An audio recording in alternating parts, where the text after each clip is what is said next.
Hello everyone, welcome to फार्माजेनेसिस।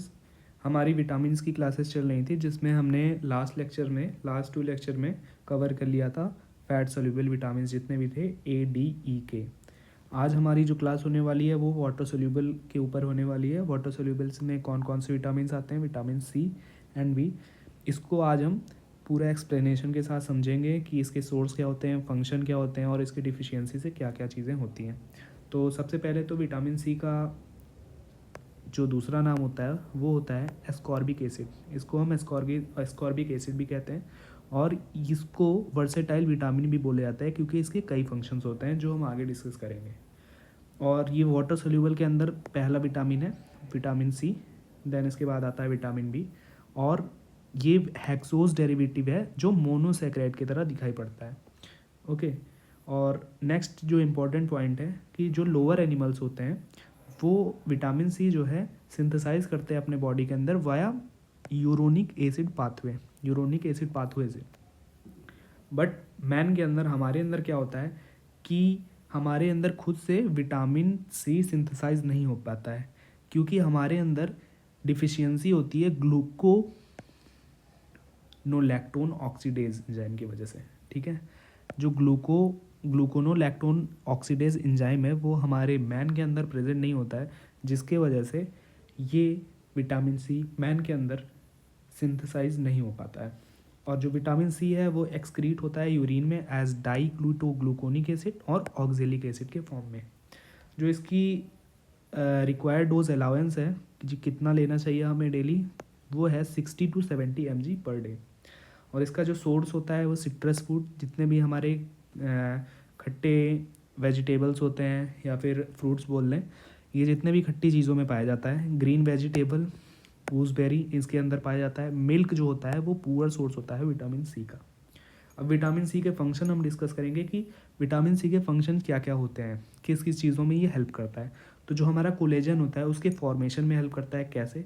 जो proline होता है हमारा वो हाइड्रोक्सी प्रोलीन विटामिन सी के हेल्प से बनता है, जो हमारा कोलेजन फॉर्मेशन के लिए रिस्पॉन्सिबल होता है। नेक्स्ट जो इम्पोर्टेंट पॉइंट है वो है आयरन और हीमोग्लोबिन की मेटाबॉलिज्म में भी ये विटामिन सी यूज़ होता है। ट्रिप्टोफैन और टाइरोसिन, ट्रिप्टोफैन मतलब ये हमारा सेरोटोनिन बनाता है, इसके मेटाबॉलिज्म में भी विटामिन सी हेल्प करता है।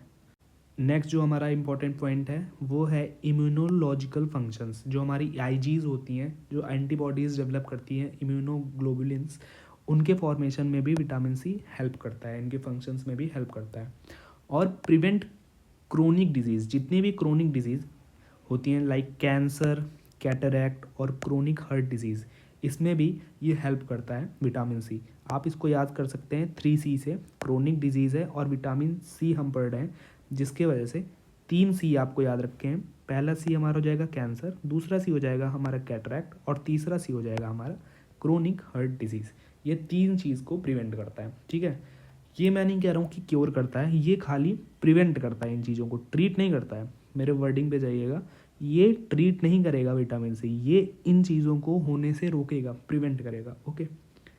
तो नेक्स्ट जो पॉइंट है वो हमारा डिफिशियंसी का पॉइंट है कि डिफिशियंसी से क्या होता है। तो सबसे पहला जो डिफिशियंसी की वजह से होता है वो होता है स्कर्वी।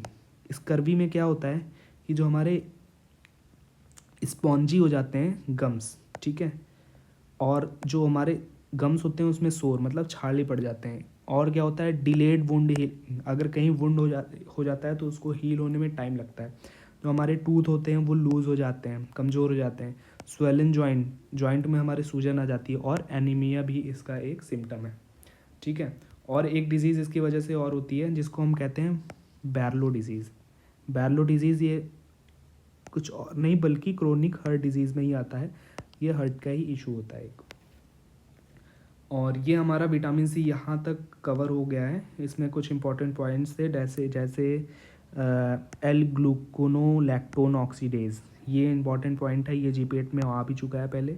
और इसमें इंपॉर्टेंट पॉइंट ये है कि इसका सेकंड नेम क्या होता है, स्कॉर्बिक एसिड, और ये वाटर सोल्यूबल है। इसको वर्सेटाइल विटामिन भी कहते हैं क्योंकि इसके इतने फंक्शंस होते हैं, काफ़ी फंक्शन है, इसीलिए इसको वर्सेटाइल विटामिन भी कहते हैं। और इसके वजह से स्कर भी होता है। तो ये हमारे कुछ पॉइंट्स थे इंपॉर्टेंट विटामिन सी के ऊपर। अब नेक्स्ट जो हमारा विटामिन, लास्ट विटामिन बचा है वाटर सोल्यूबल के अंदर, वो है vitamin B. Vitamin B, vitamin B में कई सारे विटामिन आते हैं, इसीलिए इसको विटामिन बी कॉम्प्लेक्स भी कहते हैं, जिसके अंदर B1, B2, B3, B5, B6, B7, B9 and B12, इतने सारे ये बी कॉम्प्लेक्स के अंदर विटामिन बी होते हैं, जिनके अलग अलग नाम हैं। अगर जिन स्टूडेंट्स को नाम याद रखने में दिक्कत होती है, उनके लिए यहाँ पे मैंने ट्रिक बनाई है। जिनको याद हो जाता है उनके लिए तो वेल एंड गुड है, जिनको नहीं याद होता है तो उसको कैसे याद रखेंगे। पहले मैं बता देता हूँ कि पार्टिकुलर विटामिन को क्या क्या बोलते हैं। विटामिन B1 को बोलते हैं थायामीन, विटामिन B2 को बोलते हैं राइबोफ्लेविन, विटामिन B3 को बोलते हैं नियासिन, विटामिन B5 को बोलते हैं पेंटोथेनिक एसिड, विटामिन B6 को बोलते हैं पायरिटॉक्सिन, विटामिन B7 का नाम है बायोटिन, B9 को फॉलिक एसिड और B12 को साइनोकोबालामिन। तो सबसे पहले हमने फर्स्ट लेक्चर में ये कवर किया था कि इनका नाम क्या होता है। B1 से B7 तक है, ये एनर्जी रिलीजिंग विटामिन को कहते हैं बी कॉम्प्लेक्स के अंदर। और B9 और B12 जो होते हैं ये ब्लड फॉर्मिंग है, मतलब ये ब्लड के फॉर्मेशन में हेल्प करते हैं। अब नेक्स्ट पॉइंट जो हमारा होने वाला है कि इनके नाम कैसे याद रखें। तो सबसे पहले इन दोनों विटामिन को आप अलग कर लीजिए, इनका अलग से नाम याद कर लीजिए कि B9 का जो नेम होता है वो फॉलिक एसिड और B12 का नाम साइनोकोबालामिन। इनको आपको याद ही करना पड़ेगा, ये दोनों विटामिन है। इसकी मैं ट्रिक आपको बता देता हूँ कि ऐसे याद रखिए कि जैसे एक गाना है थायो रब्बा, ठीक है, हायो रब्बा, तो उसको हम बना देंगे थायो रब्बा, ठीक है। तो थायो से थाया हो जाएगा, रब्बा से आप याद रखेंगे रीबो, ठीक है, रब्बा रीबो। अब नियासिन में नया आ रहा है, ठीक है, निया मतलब नया, बोलते नहीं है छोटे बच्चे बोलते हैं निया कपड़ा या फिर निया कोई चीज़ होती है, तो निया, ठीक है। निया पैंट मतलब नया पैंट प्यारी ले गई, ठीक है, इसमें पायरिडॉक्सिन में पायरी आ रहा है। और क्या बोली, बाय से क्या हो जाएगा बायोटिन, उसको याद रखेंगे थायो रब्बा निया पैंट प्यारी लोग ले गई और क्या बोली बाय, ठीक है। इसको याद रखेंगे इस ट्रिक से तो आपको जल्दी से याद आ जाएगा कि थायो में क्या था, रब्बा से क्या था, निया पैंट से क्या था, प्यारी से क्या था और बाय से। इसको आप ऐसे याद कर सकते हैं। और B9 में फॉलिक एसिड आ जाएगा और B12 में आ जाएगा साइनोकोबालामिन, ठीक है। अब हम पार्टिकुलर विटामिन बी कॉम्प्लेक्स की पूरी सीरीज़ देखेंगे कि किससे क्या डिफिशियंसी क्या होती है। इसको मैंने एक चार्ट में बना रखा है, ठीक है, जिसमें हम डिस्कस करेंगे क्या क्या चीज़। पहले हम डिस्कस करेंगे विटामिन, उसका नेम क्या है, कितने टाइप के नेम है, उसके कोएंजाइम क्या है, उसके साथ कोएंजाइम कौन सा अटैच रहता है, रिंग कौन सी प्रेजेंट होती है उसमें, और इसका सोर्स क्या है, और उसकी डिफिशियंसी से क्या क्या चीज़ें होती हैं, और उसके जो मोस्ट इंपॉर्टेंट पॉइंट्स हैं जो गवर्नमेंट एग्जाम में आपसे पूछ सकते हैं, उसको भी डिस्कस करेंगे। तो सबसे पहले हम विटामिन B1 से याद रखेंगे, क्या याद रखेंगे, विटामिन B1 में क्या आ रहा था, थायो से क्या हो जाएगा थायामीन, ठीक है, थायामीन इसको क्या कहते हैं, एंटी न्यूरोटिक विटामिन। और ए न्यूरिनिन इसको ये भी कहते हैं ए न्यूरिन एंटी न्यूरेटिक विटामिन, ये दो नाम से इसको जाना जाता है। और पहला नाम जो उसका मोस्ट फेमस नेम है वो है थायामीन, ठीक है। इसके साथ क्या होता है कि TPP थायामीन पायरोफॉस्फेट, ये इसका कोएंजाइम होता है। इसमें 2 रिंग होती हैं, पायरिमिडीन थायाजोल, और किससे अटैच होती हैं ये, मिथाइलिन से, ठीक है। इसके लिए भी मैंने एक ट्रिक बनाई है कि था में प्यार में, ठीक है, था में प्यार में से क्या हो जाएगा कि पहले था थायोजोल में मतलब अटैच रहेगी मिथाइलिन रिंग, और प्यार में से हो जाएगा प्यारी, ठीक है, था में प्यार में, ओके। 3 रिंग इसमें याद हो जाएंगी। था में प्यार में से क्या आ जाएगा, पहले थायाजोल में से हो जाएगा मिथाइलिन, प्यार में मतलब पायरिमिडीन, ठीक है। इसके सोर्स क्या होते हैं, serial, bran, white bread, nuts, इसके ये सोर्स होते हैं विटामिन B1 के। विटामिन B1 से याद रखेंगे, बी पहले आ रहा है तो सबसे पहले जो बी वाली डिजीज़ है उसकी डिफिशियंसी से होगी डेथ इज़ बेरी, ठीक है। और ये 2 टाइप्स की होती हैं, एक होती है वेट, एक होती है ड्राई। इसमें क्या हो जाता है कि लेग्स में एडेमा हो जाता है, हमारे लेग्स में सूजन आ जाती है, ठीक है। और दूसरा जो ड्राई होता है उसमें क्या होता है, न्यूरोलॉजिकल प्रॉब्लम्स हो जाती हैं, कुछ कन्फ्यूज़न टाइप की भी डिजीज़ होती है वो इसमें हो जाती है, ठीक है। इसके कुछ इम्पॉर्टेंट पॉइंट हैं जो हम डिस्कस करेंगे इसमें, वर्निक कैरास्कॉफ सिंड्रोम, इसमें ये हो जाता है किसकी कमी से, विटामिन B1 की। इसमें क्या होता है, जो अल्कोहलिक पेशेंट होते हैं, ठीक है, जो डेली अल्कोहल ले रहे हैं और रेगुलर अल्कोहल ले रहे हैं, अल्कोहलिक हो चुके हैं वो, उनके अंदर क्या होता है, विटामिन B1 की डिमांड बढ़ जाती है, ठीक है। B1 की डिमांड बढ़ गई और अगर वो बंदा B1 रेगुलरली उतना डाइट में नहीं ले रहा है, जिसकी वजह से क्या हो जाता है, वर्निक कैरास्कॉफ सिंड्रोम, ठीक है। और इसका नेक्स्ट इंपॉर्टेंट पॉइंट है एंटागोनिस्ट, कि विटामिन B1 के एंटागोनिस्ट क्या होते हैं, पायरिमिथामाइन एंड ऑक्सीथायामिन, ये दोनों इसके एंटागोनिस्ट हो जाते हैं, जो इसको एंटागोनाइज कर देते हैं, इसके एक्शन को रोक देते हैं या फिर ख़त्म कर देते हैं। और इसका विटामिन B1 का एक इम्पॉर्टेंट फंक्शन है मेटाबॉलिक फंक्शन में, जो ग्लाइकोलिसिस और क्रेब्स साइकिल में दो में होता है। ग्लाइकोलिसिस पायरुवेट डिहाइड्रोजिनेज और ट्रांसकीटोलेज, क्रेब्स साइकिल में अल्फा कीटोग्लूटरेट डिहाइड्रोजिनेज। यहाँ पे TPP की हेल्प लगती है। आप जब ग्लाइकोलिसिस और क्रेब्स साइकिल पढ़ेंगे तो उसमें TPP एक कोएंजाइम होता है जो विटामिन B1 की हेल्प से, कोएंजाइम की हेल्प से इन दोनों फंक्शन, मेटाबॉलिक फंक्शंस को करता है। तो इसमें यहाँ पे भी विटामिन B1 का यूज़ होता है। अब नेक्स्ट जो हमारा विटामिन है वो है विटामिन B2। B2 को हम क्या कहते हैं, राइबोफ्लेविन। थायो के बाद क्या था, थायो रब्बा, रब्बा से क्या हो जाएगा, राइबोफ्लेविन। राइबोफ्लेविन किस कलर का होता है, येलो कलर का, ठीक है। इसमें जो है FMN और FAD दो कोएंजाइम होते हैं, फ्लेविन मोनोन्यूक्लियोटाइड इसका full form, and flavin adenine mononucleo flavin adenine nucleotide, ठीक है। ये इसका दो फुल फॉर्म, मतलब इसका दो कोएंजाइम होते हैं। इसमें रिंग कौन सी प्रेजेंट होती है, आइसोसेलोक्साजीन, ठीक है, आइसोसेलोक्साजीन, ये इसमें रिंग प्रेजेंट होती है। इसका सोर्स क्या होता है, मिल्क और एग, ठीक है। विटामिन B2 के डिफिशियंसी से क्या क्या होता है, चिलोसिस हो जाएगी, ग्लोसाइटिस हो जाएगी और डर्मेटाइटिस। ये तीन चीज़ें हो सकती है। डर्मेटाइटिस मतलब क्या होता है कि कोई चीज़ हमारी स्किन की डिजीज़ हो गई, उसमें कहते हैं। ग्लोसाइटिस मतलब जब छाले निकल आते हैं उसको बोलते हैं। इसका एंटागोनिस्ट क्या होता है, इसका एंटागोनिस्ट होता है फ्लेविन। फ्लेविन जहाँ आप देख लेंगे, इसका मतलब फ्लेविन का मतलब फ्लेवोनॉइड के रिलेटेड है ये, ठीक है। इसमें भी फ्लेविन है, राइबोफ्लेविन, और इसमें इसके एंटागोनिस्ट में भी फ्लेविन है, दैट इज गैलेक्टोफ्लेविन, ठीक। नेक्स्ट जो है थायोरब्बा, नया पैंट, ठीक है। B3 को हम क्या बोलेंगे, नियासिन, ठीक है, निया से याद रखेंगे, नियासिन।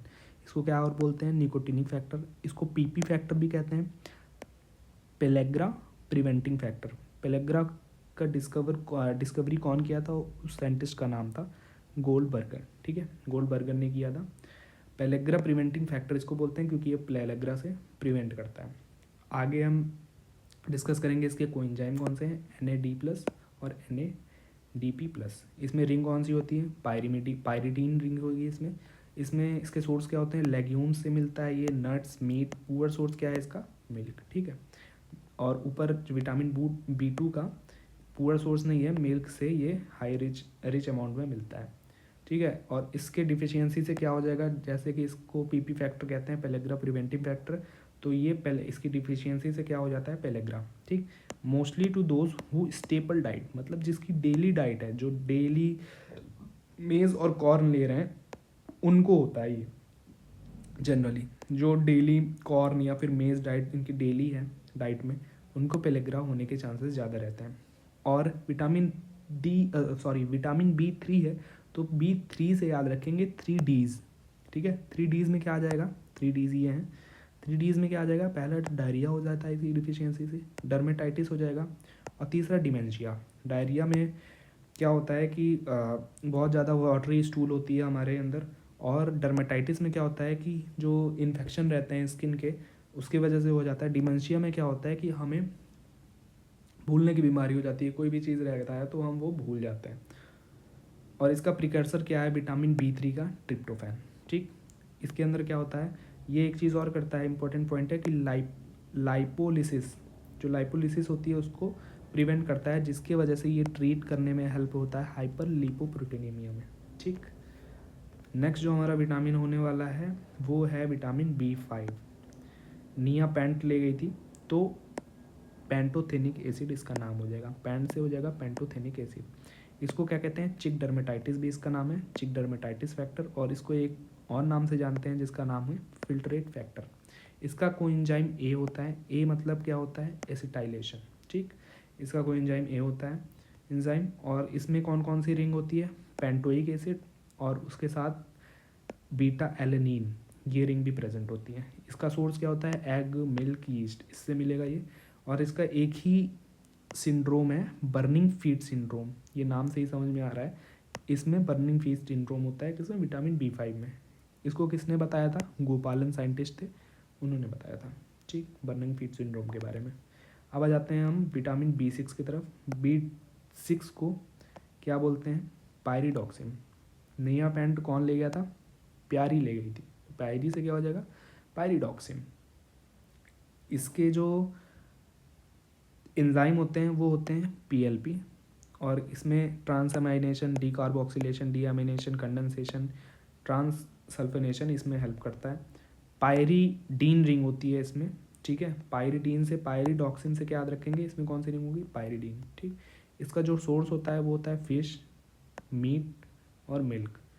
इसके विटामिन B6 की डिफिशियंसी से क्या होता है, न्यूरोलॉजिकल सिम्टम। ठीक है, जो हमारा न्यूरॉन्स होते हैं, सॉरी, जो हमारे न्यूरोलॉजिकल सिम्टम्स होते हैं वो दिखने लगते हैं, कि जैसे मेंटली इंसान कंफ्यूज रहने लगता है, ये सारे इसके सिम्टम्स होते हैं न्यूरोलॉजिकल सिम्टम्स के अंदर, जो कि विटामिन B6 की डिफिशियंसी से होता है, पैराडॉक्सिन की डिफिशियंसी से होता है। इसको हम डिटेक्ट कैसे करते हैं, ज़ैंथियूरिक एसिड होता है, वो प्रोड्यूस होता है हाई अमाउंट में। ठीक है, एक्सक्रीटेड इन यूरिन। अगर हमारी विटामिन B6 की डिफिशियंसी हुई तो ज़ैंथियूरिनिक जो एसिड है वो बहुत ज़्यादा अमाउंट में प्रोड्यूस होने वाले लगेगा, जिसको हम डिटेक्ट कहाँ से कर देते हैं, यूरिन टेस्ट में वो एक्सक्रीट होता है, सॉरी यूरिन में एक्सक्रीट होगा। तो यूरिन टेस्ट हम जब करेंगे, अगर ज़ैंथियूरिक एसिड का अमाउंट बढ़ा हुआ है तो इसका मतलब विटामिन B6 की डिफिशियंसी हो गई है। अब इसका इंपॉर्टेंट पॉइंट क्या है, पायरिडॉक्सिन को आइसोनियाजिड, पेनिसिलामाइन और डॉक्साइलामीन, ये 3 ड्रग्स में हम देते हैं। अब नेक्स्ट जो पॉइंट होने वाला है वो B7 के ऊपर होने वाला है। B7 नया पेंट ले जाके प्यारी क्या बोली थी, बाय। तो बाय से क्या हो जाएगा, बायोटिन। ठीक, इसको हम विटामिन HB बोलते हैं। इसको anti egg white injury factor भी बोलते हैं। क्यों बोलते हैं आगे हम देखेंगे। इसमें जो इसके जो एंजाइम है वो हैं बायोसाइटिन। ठीक, और इसमें 2 रिंग प्रेजेंट होती है, पहला है इमिडाजोल और दूसरा है थायोफिन। इसके जो सोर्स हैं वो हैं मीट, स्पाइनच, एवोकाडो और कैरेट्स। 3 इसके सिम्टम्स हैं जो कि इसके डिफिशियंसीज होते हैं, dermatitis, nausea, loss of appetite, मतलब इसमें भूख नहीं लगेगी। इसका इंपॉर्टेंट पॉइंट हम डिस्कस करते हैं कि जो रॉ एग होता है हमारा, रॉ एग वाइट जो पोर्शन होता है उसके अंदर एक कंपाउंड प्रेजेंट होता है जिसको एविडिन बोलते हैं। अगर हम बहुत ज़्यादा रॉ एग वाइट खा लेते हैं, लगभग 20 अगर डेली हम खा लिए इतना, तो वो क्या करता है, जो एविडिन होता है वो बाइंड कर लेता है बायोटिन से। बायोटिन से बाइंड करेगा तो एब्जॉर्प्शन जो होगा वो बायोटिन का डिक्रीज़ कर देगा, जिसकी वजह से क्या होगा, विटामिन B7 की डिफिशियंसी हो जाएगी। इसीलिए इसको हम क्या बोलते हैं यहाँ पे, anti egg white injury factor. Okay, तो ये B7 तक हमने डिस्कस कर लिए हैं। अब हम इसमें बी कॉम्प्लेक्स के अंदर 2 विटामिन और बचे हैं, वो हैं विटामिन B9 और विटामिन B12। ठीक है, विटामिन B9 का नाम होता है फॉलिक एसिड। इसमें रिंग कौन सी प्रेजेंट होगी, टेरिडीन रिंग होगी। और ये इसका सोर्स होता है ग्रीन वेजिटेबल जितने होते हैं। इसमें क्या होता है, मिगेलोब्लास्टिक एनीमिया और विटामिन B9 डिफिशियंसी प्रेगनेंसी में ज़्यादा देते हैं हम। ठीक है, सबसे ज़्यादा प्रेगनेंसी में इसकी डिफिशियंसी होती है विटामिन B9 की। और मैक्रोसाइटिक एनीमिया भी हो जाता है इसकी डिफिशियंसी से। इसका नेक्स्ट जो इम्पॉर्टेंट पॉइंट है वो वैन कार्बन मेटाबॉलिज्म जो होता है उसमें ये हेल्प करता है। और फॉलिनिक एसिड होता है जिसको हम सिट्रोवरम फैक्टर भी कहते हैं, ये मेथोट्रेक्सेट पॉइजनिंग में देते हैं। वहाँ पे फॉलिक एसिड नहीं देते हैं, यहाँ पे देते हैं हम फॉलिनिक एसिड। ठीक है, और B12 क्या होता है, इसको हम साइनोकोबालामिन बोलते हैं। इसमें कोरिन रिंग प्रेजेंट होती है। ये लेग्यूम से मिलते हैं हमें, नॉनवेज से मेनली मिलते हैं विटामिन B12। ये मेगैलोब्लास्टिक और परनीशियस एनीमिया दोनों में इसकी कमी से होता है। ठीक है, इसमें क्या होता है, intrinsic factor protein secreted bye stomach.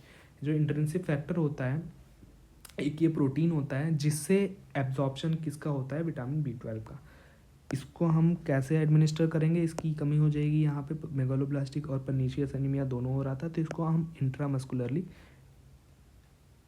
Administrate करते हैं। ठीक है, अब यहाँ पे एक इम्पॉर्टेंट पॉइंट है, ये सारी चीज़ें तो इम्पॉर्टेंट है ही, पर यहाँ पे सबसे ज़्यादा इम्पॉर्टेंट पॉइंट है कि क्वेश्चन कहाँ से पूछता है कि मेगैलोब्लास्टिक एनीमिया और परनीशियस एनीमिया किसकी कमी से होता है। तो हम देखेंगे कि मेगैलोब्लास्टिक में M है, ठीक है, इसका पहला लेटर, और इसमें P है।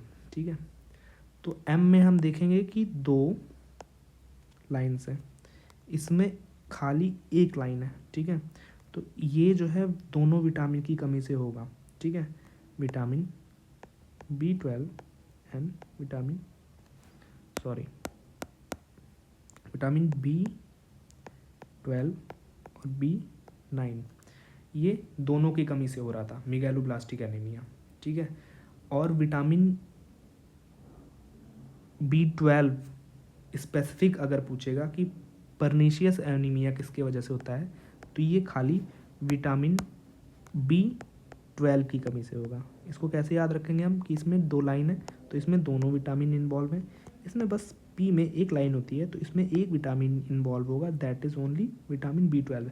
तो अगर आपसे क्वेश्चन पूछ लेता है कि परनीशियस एनीमिया, खाली परनीशियस एनीमिया के बारे में पूछा, परनीशियस एनीमिया किसकी कमी से हो रहा है, तो वहाँ पे आप टिक लगाएंगे विटामिन B12। वहीं अगर आपसे पूछता है कि मेगैलोब्लास्टिक किसकी वजह से होता है, तो इसमें दोनों विटामिन इन्वॉल्व होते हैं। तो ये हमारा जो पूरा टॉपिक था विटामिन्स का था, इसमें हमने पहले फैट सोल्यूबल विटामिन पढ़े, फिर वाटर सोल्यूबल विटामिन पढ़े, एक एक के फंक्शन, डिफिशियंसी और सोर्स के बारे में डिस्कस किए। ये सारे जितने भी मैंने इंपॉर्टेंट नोट्स बनाए हैं, ये उसको आप नोट डाउन कर लीजिएगा। और नेक्स्ट जो हमारी सीरीज़ होगी वो मैं फर्दर डिस्कस करूँगा आपको नेक्स्ट लेक्चर में, कि नेक्स्ट टॉपिक में क्या पढ़ाने वाला हूँ। तो आई होप कि आपको इस नोट से हेल्प मिली होगी, और जो भी इम्पोर्टेंट पॉइंट्स मैं बनाया उसको आप नोट डाउन कर लीजिएगा। So thanks for watching this video, all the best.